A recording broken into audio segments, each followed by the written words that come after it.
बहुत सारी भर्तियां होना है, उसमें वो लागू होना है। बहुत सारी भर्तियां होना है, उसमें वो लागू होना है। और बहुत सारी भर्तियां होना है, उसमें वो लागू होना है। और सारी भर्तियां होना है, उसमें वो लागू होना है। हरे कृष्णा दोस्तों, मैं दीपांशु स्वागत करता हूं आपका सीजीपीएससी व्यापम में। मुख्यमंत्री जी ने फिर से दोहराया भर्तियां भर्तियां भर्तियां। कल के वीडियो में आप लोगों ने देखा था कि मुख्यमंत्री जी ने सैकड़ों भर्तियों के बारे में कहा था और फिर ये दूसरा जो क्लिप है वो सामने आया है जिसमें कि मुख्यमंत्री ने कहा है कि भर्तियां भर्तियां भर्तियां, लगातार भर्तियां होनी है, बहुत सारी भर्तियां होनी हैं। और इस के कारण राज्यपाल ने जो बिल को रखा है अपने पास उस पर लेके मुख्यमंत्री जी ने ये वर्ड कहा है, ये शब्द कहे हैं, आरोप भी लगाया है राज्यपाल के ऊपर।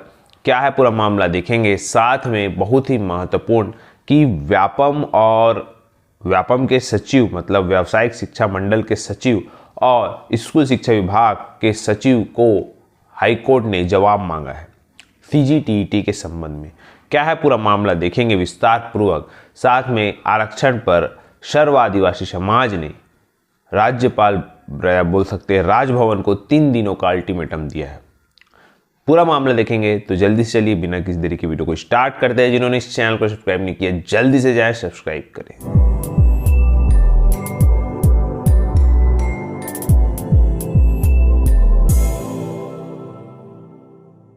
सबसे पहले वीडियो को स्टार्ट करने से पहले आप सभी को अत्यंत महत्वपूर्ण खबर बताना चाहूँगा कि स्कूल शिक्षा विभाग के सचिव और जो व्यापम के सचिव है उनको हाई कोर्ट ने जवाब मांगा है उनसे।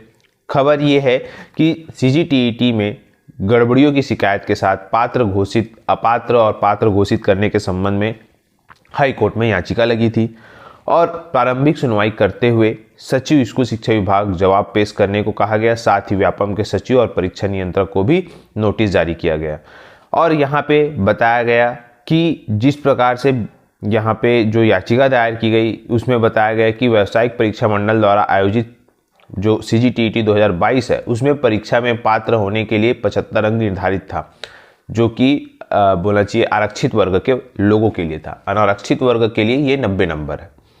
साथ में सभी याचिकाकर्ता पात्रता की श्रेणी में आ रहे थे।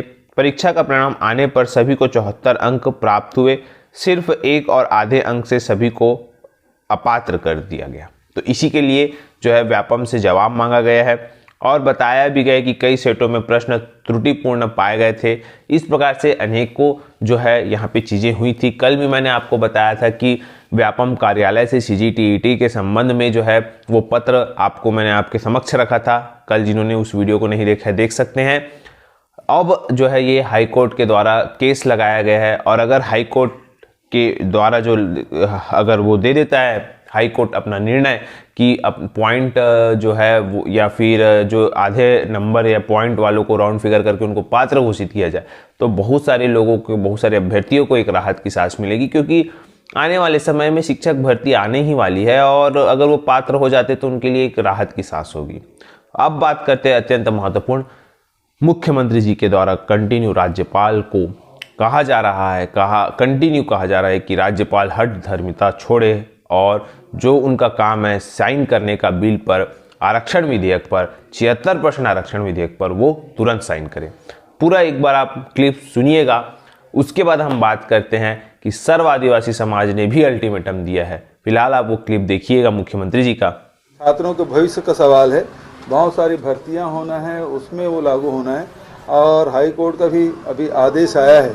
ऐसे में जब नए हम लोगों ने आरक्षण बिल ला के उसको सर्वसम्मति से विधानसभा में विशेष सत्र बुला के पारित किया है, उसे तत्काल हस्ताक्षर कर देना चाहिए। इतने दिन में मैं समझता हूँ सब क्लियर हो चुका होगा। वैसे उनके अधिकार क्षेत्र के बाहर है, यदि उसी पर अड़े हुए हैं तो हम जवाब भेज देंगे, भेजने में कितना देर लगता है, लेकिन वो उसके अधिकार क्षेत्र के बाहर है। जो चीज़ विधानसभा से हो चुका है पारित उसमें विभाग थोड़ी जवाब देगा, लेकिन यदि अपने हठधर्मिता पे अड़ी हुई है और नियम से बाहर जाके भी काम करना चाहते हैं, हमें कोई तकलीफ नहीं है।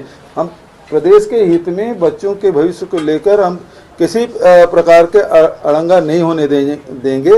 वो चाहती हैं कि वो उनकी जिद पूरी हो, हम भिजवा देंगे, करेंगे। मिलेगा कुछ नहीं युवाओं को, ना उनको नौकरी मिलेगी। सेंट्रल में 14 लाख पद खाली हैं वो भर्ती नहीं होना है। रेलवे में 3 साल से भर्ती नहीं हो रही है, रेलवे ट्रेन को बंद कर रहे हैं और महंगा ट्रेन शुरू कर रहे हैं।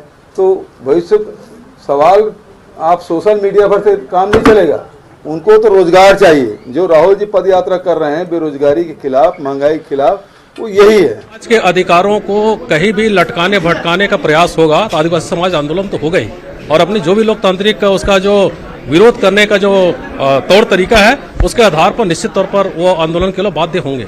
देखिए, हमारे पूरा आदिवासी समाज का तो मांग ये है कि जो हमारा 32% आरक्षण है वो तत्काल लागू हो, और जो भी इसका कानूनी प्रक्रिया हो उसको अति शीघ्र उसको पूरा किया जाए। भाई 2 दिसंबर से उनके पास ये लंबित है प्रकरण, अब उनको हस्ताक्षर करके अनुमोदन कर देना था। हम तो अपने समाज के आरक्षण के संबंध में यहाँ पर बोल रहे हैं। अब सीधी सी बात है, 2 दिसंबर के बाद आज 20 दिन हो गया है, और 5 दिन पहले हम समाचार पत्रों के माध्यम से पता चला कि उन्होंने 10 क्वेश्चन राज्य शासन से पूछ लिया है। अब सीधी सी बात है, इससे ये प्रतीत हो रहा है कि अब ये विलंब नहीं, अति विलंब। तो आप लोगों ने देखा किस प्रकार से मुख्यमंत्री जी ने तीनों चीज़ों के लिए यहाँ पे बताया गया कि राज्यपाल के द्वारा साइन, और भी बहुत मामलों पे उन्होंने विस्तारपूर्वक चर्चाएं की। अब बात करते हैं अत्यंत महत्वपूर्ण, इसी पर कल जो है मैंने आपको बताया था कि छत्तीसगढ़ शासन के कुछ विधायकगण मुख्य जो राजभवन में गए थे, उन्होंने आग्रह किया और राज्यपाल ने सीधा सीधा कहा कि जब तक मेरे पास 10 बिंदुओं पर मैंने जो जवाब मांगा है वो नहीं आ जाता, तब तक मैं इस पर विचार नहीं करूंगी, जवाब आने के बाद मैं विचार करूंगी। इस प्रकार से उन्होंने अपने वक्तव्य में कहा है। और इसी कड़ी में जो बोलना चाहिए, राजभवन पर दबाव बनाने के लिए सर्व आदिवासी समाज ने 3 दिन का अल्टीमेटम दिया है, और 3 दिन के अल्टीमेटम के बाद वहाँ पे वो अपना आगे का प्रारूप बताएंगे कि वो क्या करेंगे। फिलहाल ये पूरा मामला चल रहा है आरक्षण पर। फिलहाल अच्छी खबर यह है कि मुख्यमंत्री जी कंटिन्यू कह रहे हैं भर्तियां भर्तियां भर्तियां, मतलब साफ है कि बस आरक्षण की ही देर है और भर्तियां भर्तियां भर्तियां। फिलहाल तैयारी अच्छे से करते रहिएगा, पढ़ते रहिएगा, क्योंकि CGPSC प्रीलिम्स का एग्ज़ाम भी 12 फरवरी को आयोजित होगा, तो उसके लिए भी आप पढ़ते रहिएगा। साथ में कल जिस प्रकार से ऐसे अभ्यर्थियों के द्वारा प्रदर्शन किया गया, उससे कहीं ना कहीं सरकार पर दबाव बना है, और आने वाले सप्ताह में बोलना चाहिए इसका सकारात्मक परिणाम और नए वर्ष का जो एक आगाज है वो सकारात्मक हो, इसके लिए भी सरकार प्रतिबद्ध है, और जल्द ही आपको इसके लिए नोटिफिकेशन देखने को मिलेगा। बहुत सारी वैकेंसियां हैं, फिलहाल आने वाले समय में आपको बता दिया जाएगा, लेकिन आप अच्छे से तैयारी करिए। वीडियो यही तक, आशा करता हूं वीडियो अच्छा लगा होगा। वीडियो अच्छा लगा तो इसे ज़्यादा से ज़्यादा लोग तक शेयर, लाइक एंड सब्सक्राइब जरूर करें। वीडियो देखने के लिए धन्यवाद।